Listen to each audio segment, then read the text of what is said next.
Hola chicos, en este video vamos a empezar a analizar cómo se fue dando el proceso de independencia de la actual República Argentina. Nos toca estudiar cómo fue este proceso de independencia acá en nuestro territorio. Para esto anteriormente ya explicamos lo que fueron las reformas borbónicas, cómo estaba compuesta la sociedad colonial, cómo influyeron las reformas borbónicas acá en el Río de la Plata, creando el virreinato del Río de la Plata. Y para empezar con esta cuestión relacionada con las invasiones inglesas, lo primero que hay que decir es que el virreinato del Río de la Plata se lo puede diferenciar o distribuir en distintos tipos de zonas. Por un lado tenemos la zona más cercana al Río de la Plata, como sería el actual Buenos Aires y Montevideo, que eran zonas más comerciales, se dedicaban más a las cuestiones relacionadas con el comercio. Como son zonas portuarias, zonas cercanas al mar, se relacionaban mucho con el comercio, ya sea con España o ya sea con otras ciudades u otros puertos españoles en la propia América, o sino también una actividad que era muy normal en ese momento, como era el contrabando. Por ejemplo, comprar cosas a barcos ingleses, a barcos holandeses, a barcos franceses, o también vender algo, aunque era más lo que compraban los porteños o las personas de Buenos Aires o de Montevideo, que las cosas que vendían. ¿Y de dónde sacaban el dinero los porteños para poder comprar esos productos y después revenderlos más caro? Por lo general el dinero llegaba desde la plata que llegaba de Potosí, desde la plata que se sacaba en el Alto Perú, actual Bolivia, llegaba el sitiado de Potosí, llevaba un cofre lleno de plata, piénselo de esa manera, en donde, bueno, se utilizaba ese dinero para la compra y la venta. Lo que sería el interior de la actual República Argentina era una zona más relacionada con las cuestiones de la producción. Por ejemplo, no sé, eran muy famosas las crías de mula o las crías de burro en Córdoba, o las construcciones por ejemplo, de carretas o de distintos tipos de muebles o materiales que se utilizaban para las minas de Bolivia, en la actual Bolivia.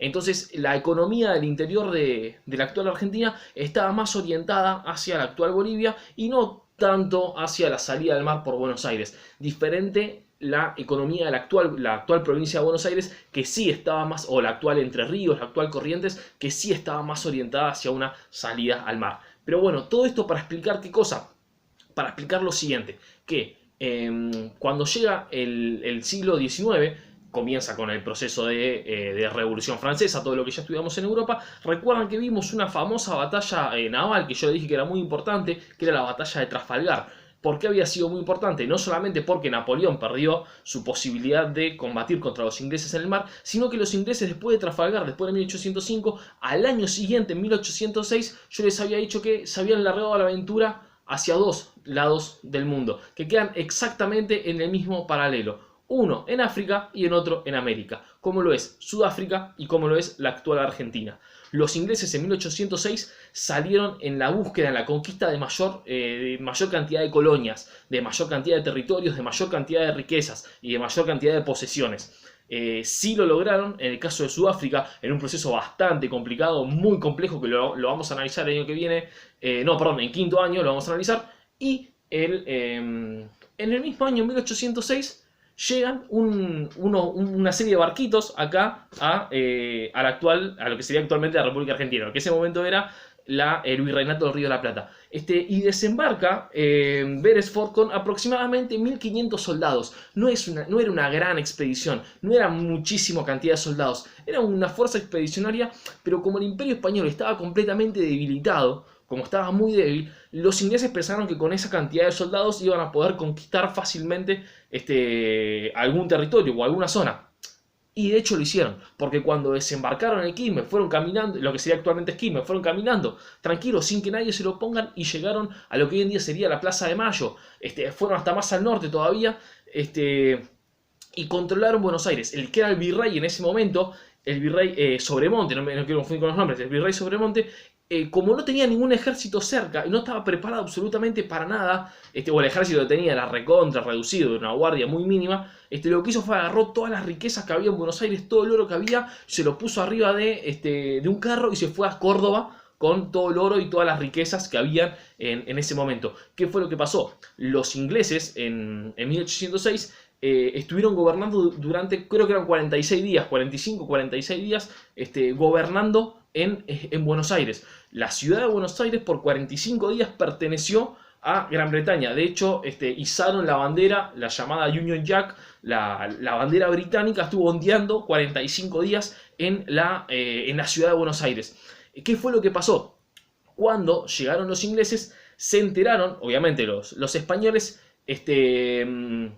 y un soldado llamado Santiago de Liniers que fue era un francés, él no era español, era francés, pero como eran borbones, los franceses, bueno, en ese momento recuerdan que Napoleón Bonaparte estaba tratando de, se está expandiendo por Europa, pero bueno, como eran borbones, la misma dinastía que Luis XVI, que los anteriores franceses, había cierta afinidad en ese caso. Entonces, Liniers lo que hizo fue hasta Uruguay, hasta lo que hoy en día sería Uruguay, hasta Montevideo, tomó un grupo de soldados y bajó, desde el norte, bajó hasta Buenos Aires, y ahí pudo, con este ejército venido desde Uruguay, expulsar a los ingleses, pudo hacer que se vayan los ingleses. Por eso a la plaza, en la Plaza de Mayo, hay una calle que nace desde la Plaza de Mayo hacia el norte, a esa calle se la conoce como la Reconquista. ¿Por qué? Porque desde ahí vinieron caminando las tropas de Liniers para reconquistar la ciudad de Buenos Aires. Entonces los ingleses se fueron.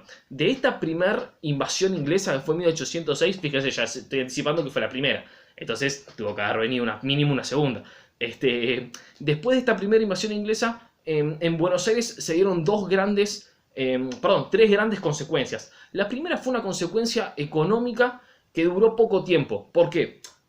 Porque durante el periodo en que estuvieron los ingleses gobernando, sacaron el monopolio. Obviamente, como estaban gobernando los ingleses, ellos no querían comerciar solamente con España, querían que Buenos Aires comercie con cualquiera, y ese cualquiera era obviamente principalmente Gran Bretaña. Entonces, lo que se impuso en Buenos Aires durante esos 45 días fue este libre comercio libre para que compran y vendan lo que quieran, con quien quieran, al precio que quieran. Ya estudiamos las ideas económicas del liberalismo que existían en ese momento. Bien, entonces algunos comerciantes, más que nada los comerciantes criollos, los que habían nacido acá en América, obtenían más beneficios negociando con británicos, negociando con holandeses, con franceses, con quien sea. Entonces no estaban muy contentos con el monopolio. Los que sí estaban a favor del monopolio eran obviamente los comerciantes españoles, los que habían nacido en España y después vinieron para acá, que esos eran los que controlaban el mayor comercio internacional. Entonces ellos eran los que más salían favorecidos con el monopolio y no estaban muy a favor del libre cambio. Entonces esa fue la primera consecuencia. Obviamente, cuando expulsaron a los ingleses, se fue el libre cambio y se volvió a imponer el monopolio. Entonces, en ese caso, en esa cuestión, los españoles nacidos en Europa volvieron a retomar el control económico, por así decirlo, y los porteños, los criollos, mejor dicho, volvieron a quedar en un segundo plano. Segunda cuestión importante, como Sobremonte se había apiantado, se había ido para Córdoba, más adelante se va por la acción que tuvo en esta primera invasión inglesa. Más adelante va a ser nombrado como virrey el mismo Liniers. Liniers, después de la segunda invasión, va a ser nombrado como virrey. Entonces fue muy importante el rol que jugó en esta primera invasión inglesa. Y la tercera cuestión, la más importante, es que surgió la idea, y de hecho no solamente la idea, sino que se concretó la cuestión de crear un cuerpo miliciano. Un cuerpo de milicias. ¿Se acuerdan que habíamos estudiado cuál era la diferencia entre un soldado y una milicia? El soldado es esa persona que es de profesión, de su profesión es ser soldado, o sea, le pagan todos los meses, taca taca, el salario para ser soldado. Y el tipo no tiene que trabajar de otra cosa porque él es soldado. Todos los países del mundo tienen soldados cuyo trabajo, así como hay algunos que somos docentes, hay otros que son albañiles, hay otros que son soldados. Entonces se les pagan todos los días para ser soldados.